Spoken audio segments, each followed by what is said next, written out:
नमस्कार, मैं हूँ बाबा विजेंद्र। आप देख रहे हैं द डायलॉग का यह प्राइम शो चौपाल। चौपाल पर फिर चर्चा चुनाव की होगी। और मित्रों, मैं आपको बता दूं कि आज नए मेहमान हमारे इस चौपाल में आए हैं तो पुराने, लेकिन हम लोग का जो आईपीएल था वह 5 साल फिर दूसरे दूसरे टीम में रितेश सिन्हा जी खेल रहे थे अभी, लेकिन फिर से जो है टीम में आए हैं। आज मैं स्वागत करता हूं इस चौपाल पर कि रितेश सिन्हा जी आए हैं और आपके चहेते पत्रकार अखिलेश अखिल जी चौपाल पर मौजूद हैं और रिफॉर्म एक्टिविस्ट मनोहर मनोज जी मौजूद हैं।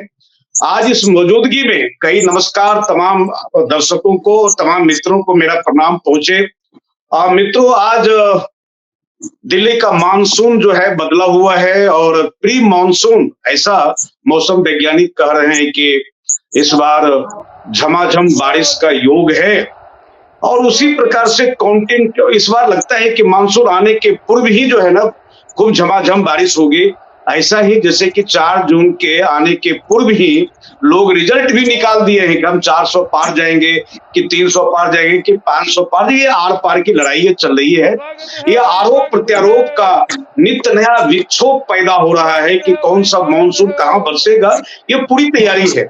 अब विषय 400 पार का चल रहा है और 400 पार क्यों नहीं, और 400 पार क्यों, और 400 ही पार। जब पार ही जाना है तो आप 500 600 कहीं भी आप पार चले जाइए। कुल मिलाकर यह है कि 405 जो है बीच बहस में कि 400 पार भारतीय जनता पार्टी जाएगी या नहीं जाएगी, चाहे विपक्ष हो या पक्ष हो, यही 400 पर बहस जो है इस देश में चल रही है। फिलहाल यह है कि अभी तो कई कंपनियों ने भी 400 गजब का मैनिपुलेशन है। अगर आप देखेंगे तो आपको आश्चर्य लगेगा कि कई ग्रोसरी कंपनी ने कहा कि 400 का सामान लीजिएगा तो यह सामान फ्री है, और कई कपड़े दुकान ने कहा कि 400 का कपड़ा लीजिएगा तो यह फ्री है। What is happening? इस देश में क्या हो रहा है? कितनी बड़ी गंभीर जो मैनिपुलेशन की स्थिति बनी हुई है। और इस मैनिपुलेशन की स्थिति में आप देखेंगे कि 400 भर्ती, अभी कई कंपनियों ने कहा है कि हम 400 कर्मचारियों की भर्ती कर रहे हैं। मॉल वाले कह रहे हैं कि 400 का सामान लीजिए, एक सामान फ्री देंगे। विपक्ष भी 400 पर ही बहस कर रहा है, पक्ष भी 400 पर ही बहस कर रहा है। यह कल्पना देख लीजिए किस प्रकार से मैनिपुलेशन और कैसी बौद्धिक तैयारियां चल रही है इस देश के इस लोकतंत्र में। क्या क्या नहीं हो रहा है। और आज जब खबर है कि पूरी दुनिया के लोगों को, शासनाध्यक्ष को बुलाया जा रहा है कि आप भारत आइए। भारत जो महान लोकतंत्र है दुनिया का, इस महान लोकतंत्र में जो महान चुनाव हो रहा है, इस चुनाव में मछली और मटन, कौन मटन सावन में खाया, कौन मछली नवरात्र में खाया, कोई और मुद्दे नहीं है। ना रोजगार के, ना रोजी के, न किसान के, न खेती के, न खलिहान के, न गांव के, न गंगा के, न गीता के, कोई सवाल इस देश में नहीं है। सावन में तुमने मटन खाया था, नवरात्र में तुमने मछली खाया था। अरे हटाओ यार मटन और मछली को। यही मुद्दा है क्या? दोनों यही चल रहा है। हम लोग आज चौपाल पर चर्चा करेंगे मित्रों।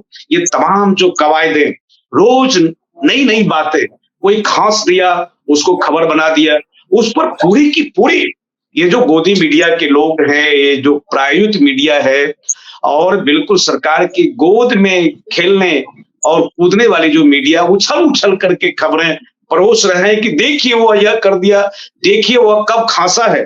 कभी अरविंद केजरीवाल का मफलर न्यूज में आ जाता था, अभी वो मछली खाया तो क्या खाया, असला आदमी को तो खा रहे हैं लोग जो है, तो मछली खाने पर बात करो। फिलहाल यही हम लोग चर्चा करेंगे। आज ईद है, आप तमाम लोगों के जीवन में ईद का मिठास हो। और निश्चित रूप से ईद का कोई हिंदू और मुसलमान नहीं होता है। जब आपके जीवन में नैसर्गिक मुस्कुराहट बहाल हो, ईद उसी दिन घटित होता है। निश्चित रूप से जो खटास का दौर है, इस खटास के दौर में एक चुटकी मिठास की आवश्यकता भारतीय समाज को है, भारतीय लोकतंत्र को है। आज बहस की हम शुरुआत करेंगे। ये 400 का पार, जो 400 के पार की जो बात है, ये कोई नई बहस नहीं है मित्रों। मैं इस चौपाल पर चर्चा की शुरुआत करने के पहले एक सूचना दे दूं इस 400 10-12 सूचना है। 2020 में भी यही बात कही गई थी कि नारा क्या गया था, हम 45 के पार जाएंगे। सीट कितनी आई? 8। 2021 में भी इसी प्रकार का नारा दिया गया था तमिलनाडु में। क्या नारा था? हम 118 के पार जाएंगे। सीट कितनी आई थी? 4। फिर 2019 में आपको पता है कि झारखंड में चर्चा हुई थी। झारखंड में क्या चर्चा हुई थी? हम 65 के पार चले जाएंगे। सीट कितनी आई? 25। आप मार्क करते जाइएगा। बंगाल में क्या था? बंगाल में यह था कि हम जो है, कितनी बड़ी-बड़ी बातें पिछले चुनाव में, विधानसभा के चुनाव में यह हुई थी, कैलाश विजयवर्गीय क्या-क्या नहीं, कितनी हिंसा हुई। और उस वक्त में भी यही गंभीर नारा लगाया गया था कि बंगाल में 200 के पार जाएंगे। सीट कितनी आई? 77। मिजोरम में क्या हुआ था? मिजोरम में भी यही कहा गया था कि हम जो है 21 के पार जाएंगे। सीट कितनी आई? 1। बिहार में भी आपको पता है कि बिहार में 2020 में नारा दिया गया था, अब की बार 162 के पार। सीट कितनी आई? 125। हरियाणा में क्या हुआ था? 2019 में नारा दिया गया था हरियाणा में कि हम 75 के पार जाएंगे। सीट कितनी आई? 40। और 22 में एमसीडी के चुनाव में आपको पता था कि हम 150 के पार जाएंगे। सीट आई 99। यह जो मनोवैज्ञानिक अभी अखिलेश जी कह रहे थे, यह जो मनोवैज्ञानिक जिनके घर के पीछे आवाज आ रही है, थोड़ा रोक ले, ठीक नहीं है। तो अभी अखिलेश जी से बातचीत हो रही थी, उन्होंने कहा कि जो मनोवैज्ञानिक, जो साइकोलॉजिकल वार इस देश में चल रहा है, यह बहुत ही खतरनाक है। खतरनाक सूचना और इसके आकलन के बीच में इन तमाम वादे की मैंने चर्चा की, वादे बहुत हुए हैं। क्या वास्तव में 400 पार भारतीय जनता पार्टी कर पाएगी, या फिर स्थिति ढाक के 3 पात की होगी, या सिमट के रह जाएंगे? सीट कितनी घटेगी, कितनी बढ़ेगी, ये आकलन है। और अगर 400 पार की बात अगर कही जा रही है, तो क्यों नहीं भाजपा को 400 के पार सीटें आएगी? भाजपा ने बड़ा-बड़ा काम किया, राम मंदिर बना दिया, 370 की बात कर दी, कश्मीर के सवाल पर है, नागरिक संहिता के सवाल पर है, 3 तलाक के सवाल पर है, डिजिटल इंडिया के सवाल पर है, बहुत सारे काम किए भी गए हैं, इंफ्रास्ट्रक्चर के सवाल है। क्या इन सवालों पर वास्तव में भाजपा 400 के पार जाएगी या पीछे रह जाएगी? यह नारा है, नारों का क्या है? यही बात होकर रह जाएगी। सीधे तौर पर मैं रितेश जी के पास में बाद में आऊंगा। मैं अखिलेश भाई के पास आना चाहता हूँ। अखिलेश भाई, मैंने आपको 8 मिनट का आपके चौपाल का वक्त लिया है, अब बारी आपकी है। यह क्या है मनोवैज्ञानिक युद्ध, 400 के नीचे या 400 के पार? नहीं, ये जो है, क्योंकि ये केवल बीजेपी का स्लोगन नहीं है, क्योंकि इस स्लोगन की शुरुआत जो है ना, प्राइम मिनिस्टर मोदी ने इस स्लोगन की शुरुआत की थी, और इस शुरुआत के साथ ही ये बीजेपी ने रफ्तार पकड़ लिया कि 400 पार, 400 पार। जाहिर सी बात है, बीजेपी, आपने कहा भी कि बीजेपी को इस चुनाव में उम्मीदें बहुत ज्यादा है, और बीजेपी 400 से ज्यादा सीटें भी जीत सकती है, इसमें कोई डाउट नहीं है, क्योंकि बीजेपी के भी अपने काम है, उनको गिनाने के लिए बहुत सारी बातें हैं। लेकिन मैं इसको थोड़ा दूसरे नजरिए से देख रहा हूँ, क्योंकि बीजेपी जिस तरह से 400 पार का नारा लगा रही है, खासकर प्रधानमंत्री मोदी जिस सभा में जाते हैं वहां पर 400 पार की बात बोलते हैं, उसके पीछे एक विपक्षियों पर वैज्ञानिक दबाव बनाने का ये खेल है। ये आपको बता दें कि जम्मू कश्मीर में जब धारा 370 को हटाया गया, उसके बाद जो है ना 370 सीटें बीजेपी लाने का ऐलान किया कि 300 सीट तो हम लाएंगे ही, बाकी सीटें हैं वो एनडीए के घटक दल जो है लाएंगे, और सब मिलाकर 400 पार के आसपास हो जाएगा। इसके पीछे एक बड़ी बात मैं ये बता रहा हूं कि इसका जो प्रधानमंत्री मोदी जो नारा लगाते हैं, इसका असर विपक्षी दलों पर भी पड़ा है, और विपक्षी दलों के भीतर भी एक माइनिया टाइप का ये पकड़ लिया है, ये रोग हो गया है कि विपक्षी दल के नेता, यहाँ तक कि खड़गे, अखिलेश यादव, राहुल गांधी, तेजस्वी यादव, वहाँ द्रमुक के नेता जो है, वो सारे लोग जहां भी भाषण देते हैं, उस भाषण में 400 पार की बात जरूर करते हैं।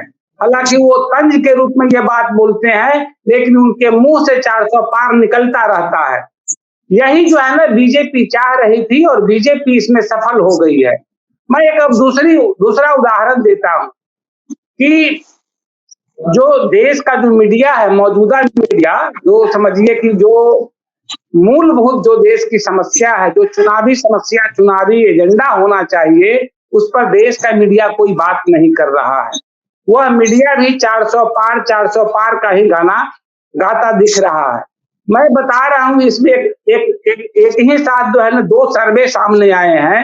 एक 400 पार का सर्वे आया है और एक 212 का सर्वे सामने आया हुआ है। 212 वाले सर्वे को कोई नहीं दिखा रहा है, जबकि वह सर्वे जो है जमीनी हकीकत और जनता से पूछकर तमाम सवाल करके वो सर्वे तैयार किए गए हैं, लेकिन उस सर्वे की चर्चा कहीं नहीं हो रही है। बिहार का मैं एक उदाहरण दे रहा हूं कि बिहार में अभी एनडीए की पूरी रणनीति ये है, या 400 पार वाला जो समझिए कि उनका जो स्लोगन है, उसके अकॉर्डिंगली एनडीए को 28 सीटें बिहार में 38 सीटें बिहार में मिलती दिख रही है। 400 पार वाले सर्वे के अकॉर्डिंगली 38 सीटें बिहार में एनडीए जीत रही है और जो 212 वाले जो सर्वे हैं उसमें 9 सीटें बीजेपी को मिलती दिख रही है, लेकिन उस सर्वे की चर्चा कहीं नहीं हो रही है। इसी तरह से बंगाल की हालत है। बंगाल में भी 8 से 9 सीटें बीजेपी सिमरती दिख रही है, लेकिन वो उसको 25 से 30 सीटें दिखाई जा रही है। वो जो 25 से 30 सीटें या 38 सीटें दिखाई जाती है, अगर इसको जोड़ लिया जाए तो जाहिर सी बात है कि 400 पार 500 के पास भी बीजेपी की जीत हो सकती है और होनी भी चाहिए। भाई इसमें जो है हम लोगों को या जनता को उससे कोई तकलीफ है नहीं। जनता को वोट देना है। बीजेपी एक बड़ी पार्टी है, शक्तिशाली पार्टी है और इसके एवज में विपक्षी दल कहां बीजेपी को कितना टकराव में आगे बढ़ती है, ये देखने की बात होगी। ये 4 दिन को सब फाइनल हो जाएगा। लेकिन एक बात तय है कि नरेंद्र मोदी ने, प्रधानमंत्री मोदी ने जिस तरह का मनोवैज्ञानिक दबाव विपक्षी दलों पर बनाया और विपक्षी दल समझिए कि उसको बोलना शुरू किया, भले ही तंज के रूप में बोले, उसका फायदा बीजेपी को मिलता दिख रहा है। और बीजेपी यह खेल इसलिए किया कि विपक्षी दलों को डरा दिया जाए, पहले ही उसको सहमा दिया जाए। और हमें लगता है कि कांग्रेस को छोड़कर तमाम विपक्षी दलों और विपक्षी दल के जितने घटक हैं, इंडिया गठबंधन के जितने छोटे छोटे घटक हैं, उनमें भी डर समाया हुआ है और यही डर बीजेपी चाह रही थी और ये सफल होती दिख रही है। विजय जी, अखिलेश जी बहुत बहुत धन्यवाद। आपने जो है चर्चा किया, क्या सच है, क्या हकीकत और क्या फसाना। मैं रितेश सिन्हा के पास में आना चाहता हूँ। रितेश सिन्हा, आप मध्य प्रदेश की राजनीति को निकट से समझते हैं, लगातार लिख भी रहे हैं। क्या लगता है कि यह भी वैसा ही जुमला होगा या फिर ये हकीकत के रूप में सामने आएगा 400 पार? ये क्या मामला है? ये किस तरह देखते हैं इस प्रोपेगेंडा को? देखिए, सबसे पहले तो आपको मैं बता दूं कि 400 पार जो है, जो नारा दिया गया है और पिछले विगत कम 40 सालों से देखे तो नारों पे ही जो है चुनावी राजनीति रही है। गरीबी हटाओ के स्लोगन पे जो है वो इंदिरा गांधी ने जो है वो सरकार बनाई। उसके बाद जो है शहादत के ऊपर जो है फिर दूसरी सरकार बनी, फिर राम मंदिर के मामले पे तीसरी सरकार बनी, फिर उसके बाद धारा 370 हटाओ और राम जन्मभूमि और राम मंदिर बनाएंगे, उसको लेकर फिर नई सरकार बनी।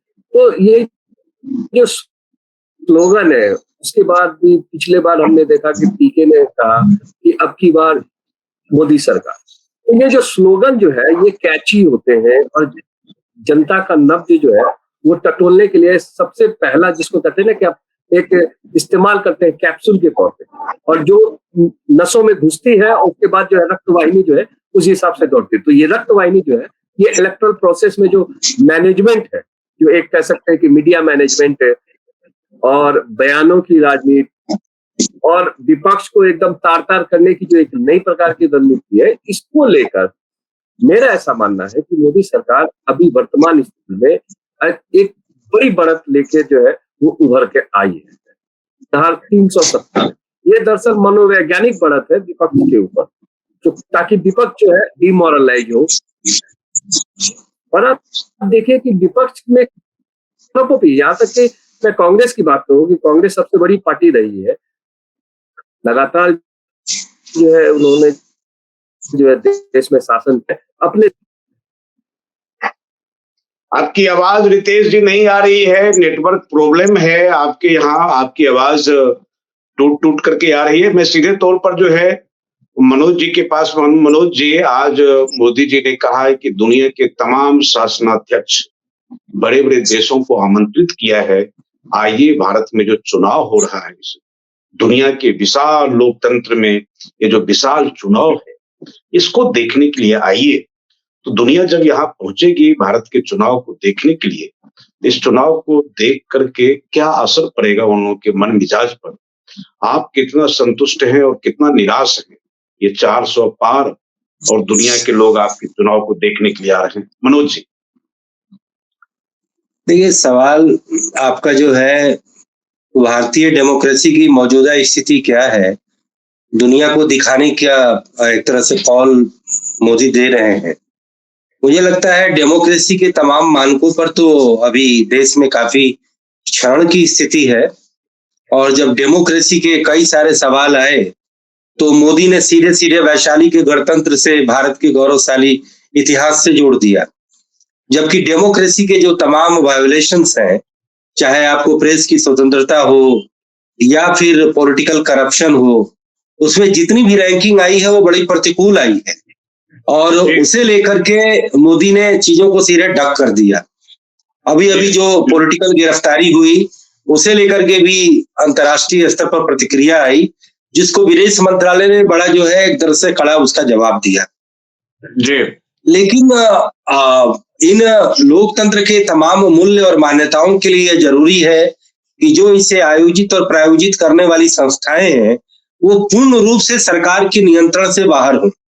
अब चुनाव आयोग के तमाम आयुक्तों की नियुक्ति करने की बात आई तो सुप्रीम कोर्ट के बात को सरकार ने नहीं माना, और सॉलिसिटर जनरल ने दे दिया कि अब तक तो जितने चुनाव आयुक्तों की नियुक्ति हुई है सबने भारत सरकार ने ही किया है, तो अब तक जो हुई है उसको मिथक को तोड़िए और एक नई शुरुआत करिए।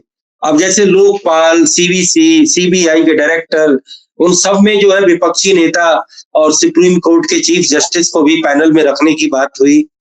तो संविधान की जो संस्थाएं हैं, चुनाव आयोग, सूचना आयोग और तमाम जो संस्थाएं हैं, अलग हालांकि उसका चुनाव से लेना देना नहीं है, लेकिन जैसे आरबीआई है, ये एक नियामक अथॉरिटी है, या फिर मीडिया को जो है आप इनडायरेक्टली और डायरेक्टली एडवर्टीजमेंट के जरिए या उनके अलग अलग मतलब कि मर्जर एंड एक्विजिशन के जरिए आप मीडिया की स्वतंत्रता को भी आपने प्रभावित किया है।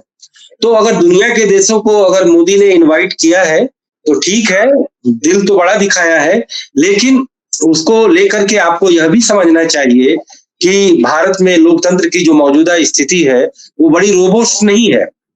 उस पर कई सवाल अभी जो है आ रहे हैं। मुझे लगता है आपके सवाल का तो मुझे यही जवाब दिख रहा है। अखिलेश भाई, आवाज पहुंच रही, रितेश जी का नेटवर्क प्रॉब्लम था, आवाज उनकी पूरी नहीं हो सकी। अखिलेश जी, यह जो पूरे तौर पर मतलब कि जो स्थिति लग रही है कि लोग कहते हैं कि बुनियादी सवाल पर बातचीत नहीं होती। इस देश ने, अभी रितेश ने कहा था कि जब गरीबी हटाओ की बात हुई उस पर भी देश मुग्ध हो, तो देश की जनता मुग्ध होती है नारों से। तो राजनीतिक दलों ने इस कमजोरी को भांप लिया और बढ़िया नारा दे दिया। जब नारा ही सब कुछ है तो जो जितना बढ़िया नारा देगा उसकी ताकत उतनी बढ़ेगी। तो राम सबसे प्यारा था, तो राम का न्यारा हो गया इस देश में। जी, क्या लगता है कि नारों से बाहर निकल करके कुछ नियत के स्तर पर भी, नीति के स्तर पर भी ये नारे अभिव्यक्त होंगे या फिर नारे केवल नारे ही रह जाएंगे? जी अखिलेश जी। ये मनोज जी ने डेमोक्रेसी को लेकर जो बातें कही है उसके आगे भी बहुत सारी बातें हैं। डेमोक्रेसी को लेकर जिस तरह से क्षरण हुआ है भारत में डेमोक्रेसी की कहानी, और इसी वजह से जो है विपक्ष से लेकर दुनिया भर के कई देशों ने जो डेमोक्रेसी का जो समझिए इंडेक्स आता है उसमें भारत पर कई इल्जाम भी लगाए, और उन्होंने ये भी कहा कि समझिए लोकतंत्र के नाम पर यहाँ खेल हो रहा है।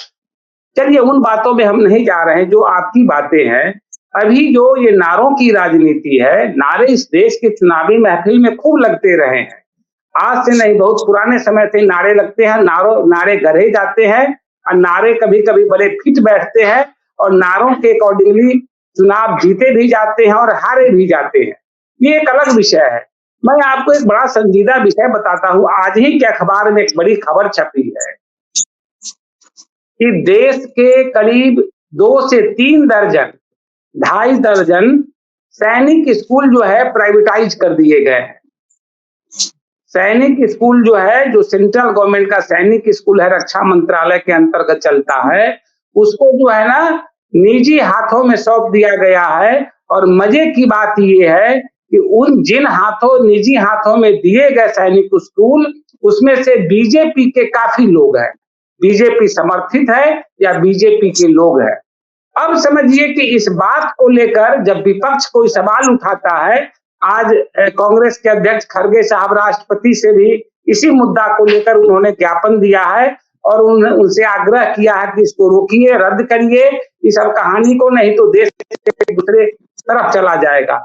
मैं ये समझता हूं कि बहुत सारी ऐसी बातें हैं जिसके तरफ जनता का ध्यान न जाए, पार्टी का ध्यान न जाए या पार्टी को उलझा कर रखा जाए और बीजेपी जो चाहती है उसके तरफ बीजेपी आगे बढ़ रही है। उसके अपने समझिए कि एजेंडा में कोई कमी नहीं है। तो हमें लगता है कि बीजेपी का जो भी राजनीति है, उसकी राजनीति एक ही है कि एनी हाउ हमको सत्ता पर काबिज होना है। और भीतरी बात मैं ये बता रहा हूं कि बीजेपी दरअसल डरी हुई है, बीजेपी को डर हो गया है। यहाँ तक कि प्राइम मिनिस्टर मोदी भी डरे हुए हैं। उनको लगता है कि अगर इस बार सत्ता चली गई, अगर बीजेपी को बहुमत नहीं मिला, तो वही सब चीज होना है जो बीजेपी दूसरी पार्टियों के साथ करती दिख रही है।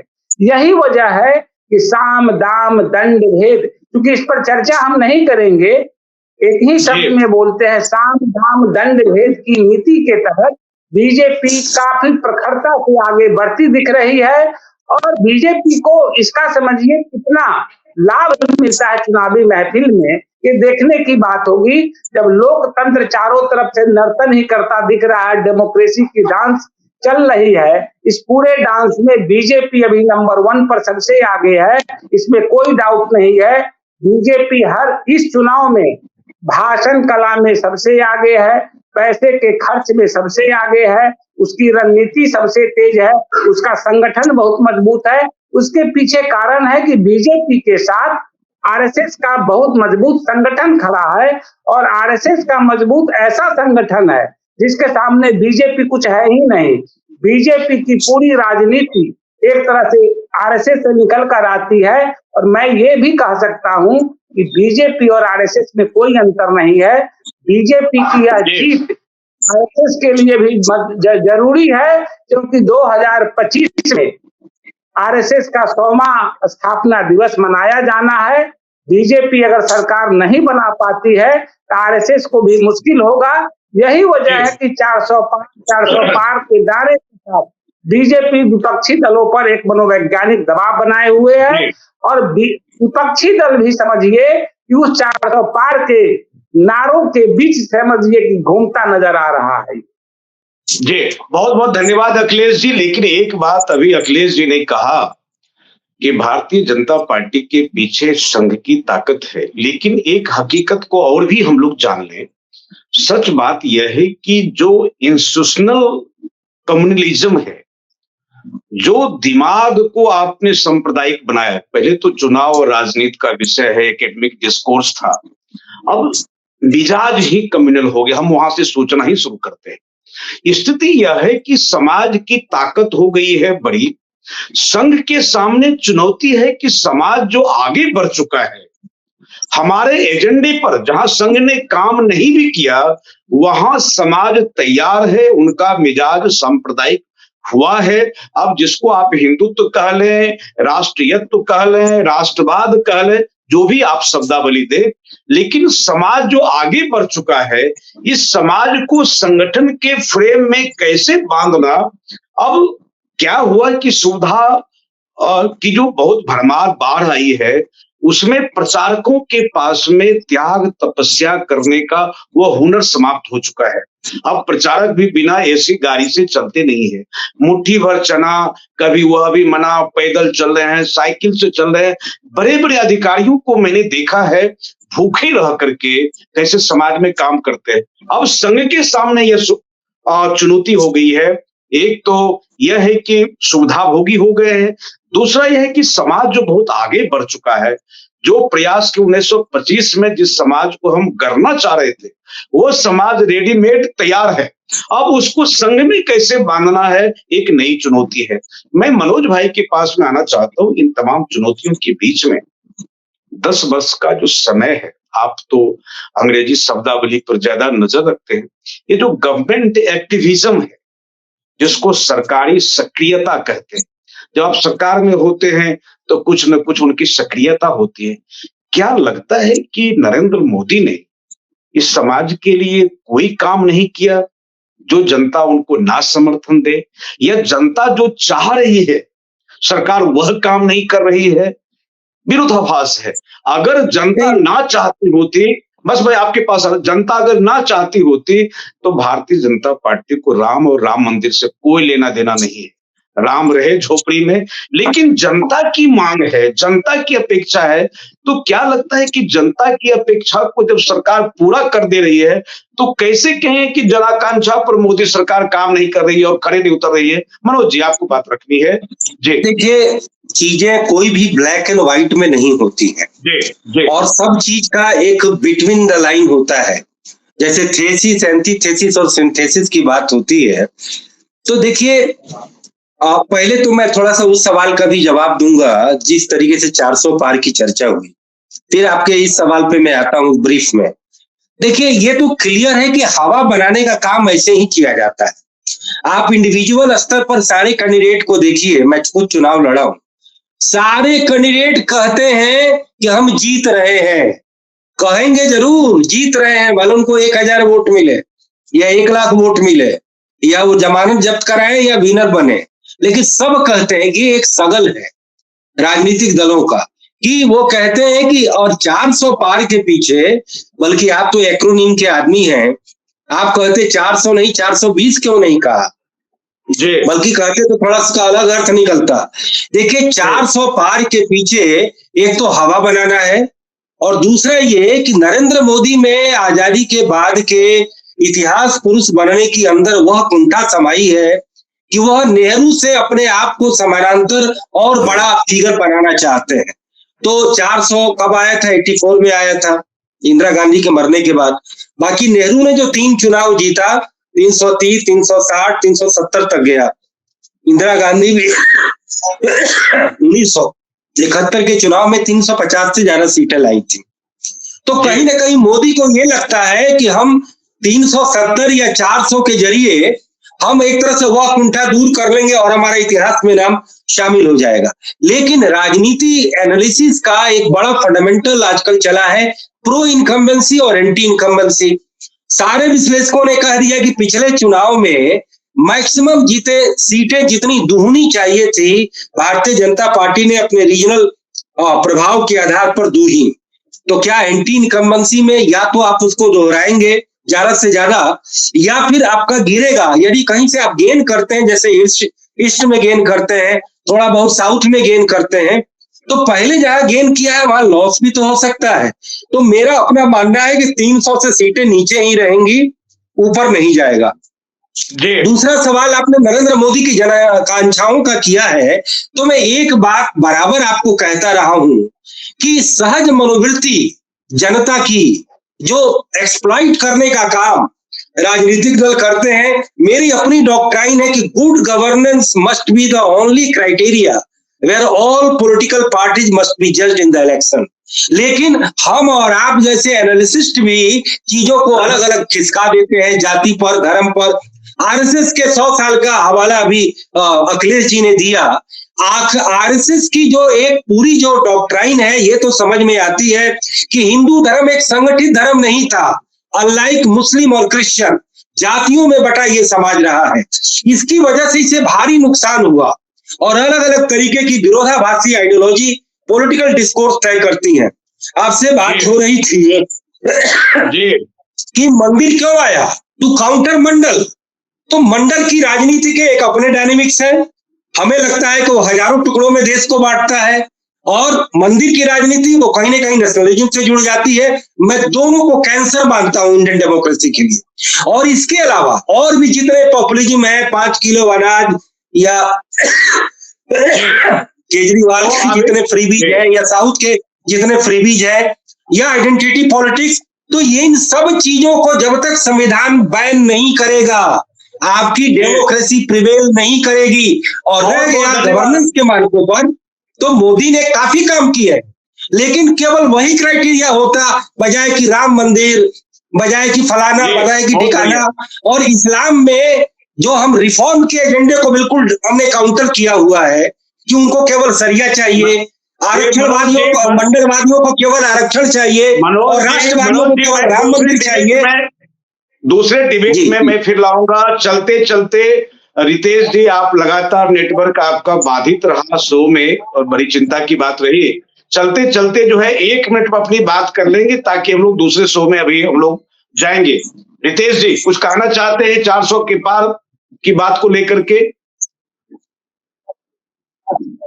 देखिए, ऐसा है ना कि 400 पार के लिए जो बीजेपी की जो मतलब स्ट्रेटेजी, क्यों नहीं जा, अगर 400 एक विपक्ष को, रितेश जी एक बार मैं पूछ रहा हूँ, रितेश जी एक प्रश्न मैं दे रहा हूं आपको, मैं कह रहा हूं कि अगर भारतीय जनता पार्टी चुनाव जीतने के लिए 400 के पार कर रही है, वो कांग्रेस को थोड़े करिए तुम 500 के पार नहीं बात करो।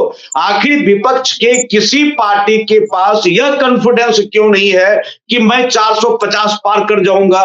भारतीय जनता पार्टी बोलती है तो बोलने दीजिए, विपक्ष को क्यों नहीं चाहिए? विपक्ष को भी तो चाहिए, वो कह दे मैं 500 पार जाऊंगा। आखिर विपक्ष के पास कॉन्फिडेंस क्यों नहीं आ रहा है रितेश जी? इसीलिए कि विपक्ष जो है डिफ्रेगमेंटेड हो गया, मतलब टुकड़ों टुकड़ों में बटा हुआ। और मैं इसको इस ढंग से देख रहा हूं कि कांग्रेस जो एक समय में राजनीतिक दल होती थी, क्षेत्रीय दलों से कमजोर होती जा रही है। कई राज्य ऐसे उदाहरण है जहाँ पे कि क्षेत्रीय दल के जो है तो वो तलवार पर जो है अपनी धार तेज कर रही है। बिहार इसका सबसे बड़ा उदाहरण है, उत्तर प्रदेश आप देख लीजिए, और कुछ कुछ ऐसे राज्य है साउथ में आप देख लीजिए, जो साउथ में एक समय में कांग्रेस का गढ़ हुआ करता था, क्षेत्रीय दल वहां हावी है। महाराष्ट्र जो कभी कांग्रेस की एक पहचान हुआ करती थी, वहां भी क्षेत्रीय दल हावी है। हालांकि क्षेत्रीय दल में भी जो बहुत टूट हुआ है, लेकिन इसके बावजूद जो मोदी का जो सबसे बड़ा करिश्माई व्यक्तित्व है, वो ये है कि वो नारा अकेले नहीं दे रहे, भाजपा 370 पार, तो 370 का जो फिर से उन्होंने जोड़ जी, आपकी आवाज, रितेश जी आपकी आवाज नहीं आ रही है। बने रहिए हमारे शो में, हम लोग के शो का समय हो गया, हम लोग दूसरे शो में आपसे बात करेंगे, आप नेटवर्क को ठीक करेंगे। बहुत बहुत धन्यवाद तमाम मेहमानों का।